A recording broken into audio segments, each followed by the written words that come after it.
त्याने या पादुका आपल्या त्या होत्या आणि आता चौथ्यांदा आणि हा योग असा आहे की यावेळेस आपण पादुकांची कुठेही मागणी केली होती ही बाबांच्या इच्छेनुसार त्यांनी स्वतः शिर्डी संतांनी आपल्याकडे पाठवलेली आहे। म्हणजे यावर आता नवीन जे तिथे अडॉप्ट कमिटी जी आहे त्या कमिटीने निर्णय घेतला की भारतातल्या जे संपूर्ण साई मंदिर आहे तिथे बाबांच्या पादुका जाऊन तिथल्या सगळ्या लोकांना बाबांच्या पादुकाचं दर्शन व्हावं हा त्याच्या फक्त मेन उद्देश आहे। तर त्यांच्या पादुका आता 10 तारखेपासून ज्या निघाल्या होत्या त्या सध्या सांगली, मिरज, केरला आणि तामिळनाडू इथे तिथून आपल्याकडे येणार आहे। तर शिर्डी संतांच्या अध्यक्षांच्या पीएचा मला फोन आला होता की आम्ही नागपूरला पादुका पाठवतो, आपण त्याची तयारी कशी केली आहे। माझ्या ध्यानीमध्ये सुद्धा नव्हतं की बाबा पादुका आपल्याकडे येणार आहे, पण त्याच्यानंतर मी एकदा म्हटलं की बाबा बाबांची इच्छा असेल म्हणून मी त्यांच्या अध्यक्षांना फोन केला शिर्डी संतांच्या। त्यांना म्हटलं की सर मॅडम असा मला फोन आला, बरोबर आहे, फोन आला तुम्हाला की तुम्हाला पादुका मी नागपुरात पाठवत आहे, त्याची व्यवस्था आपल्याला करायची आहे। मग त्या दिवशीपासून 9 तारखेपासून आपण या कामाला हे केली, सुरुवात केली। मग त्यांना रिसर अर्ज पाठवला।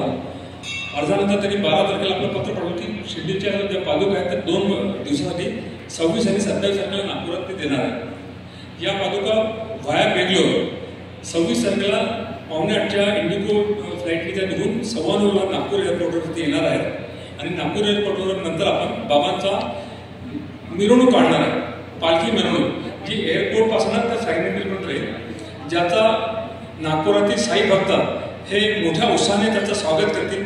जागोजागी बाबांच्या पादुकाच्या याच्यासाठी स्वागतदार लागणार आहे। काही ठिकाणी बाबांचं स्वागत केलं जाणार आहे, त्याच्यावर फुलांचा वर्षाव केला जाणार आहे।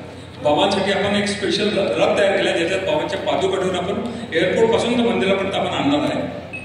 मंदिरात त्याचं पाद्यपूजा पूजा होऊन भक्तांच्या दर्शनासाठी ती 12च्या आरतीनंतर म्हणजे 12:30 वाजता आपला बाबांच्या पादुकांचं दर्शन आपण सुरू करणार आहे। तर रात्री शेवटच्या भक्ताला दर्शन होईपर्यंत आपण मंदिर उघडे ठेवणार। त्याविषयी जे भक्त असतील त्या सगळ्या भक्तांना बाबांच्या पादुकांचं दर्शन व्हावं हा आपला त्यांचा उद्देश आहे।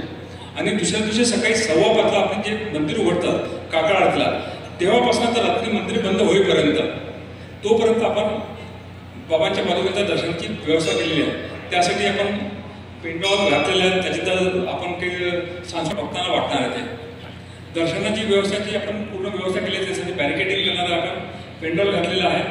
भक्तांसाठी पिण्याच्या पाण्याची व्यवस्था त्यांच्या जे मेन रोडला आहे त्याला आपण बॅरिकेडिंग करणार आहे। तिथे सगळे TV स्क्रीन लावणार आहेत की भक्तांना बाबांच्या पादुकाचे दर्शन रस्त्यावर सुद्धा व्हावे। त्याच्यासाठी 3 मोठ्या LED स्क्रीन आणि 7 ते 8 LED वॉल आपण जे काही ते लावण्याचा प्रयत्न करतो जेणेकरून सगळ्या भक्तांना बाबांच्या याचं दर्शन होईल। असे सगळे संपूर्ण रूपरेषा आपण तयार केलेले आहे आणि 2 दिवसाचा हा कार्यक्रम आहे। तर याला आपण आपल्या प्रसिद्ध दैनिक वृत्तपत्रामध्ये याला प्रसिद्धी देऊन जास्तीत जास्त भक्त याचं दर्शन करतील याची आपल्याला आपल्या माध्यमातून आम्ही त्यांना विनंती करतो आणि आपण त्याची काळजी घ्यावी।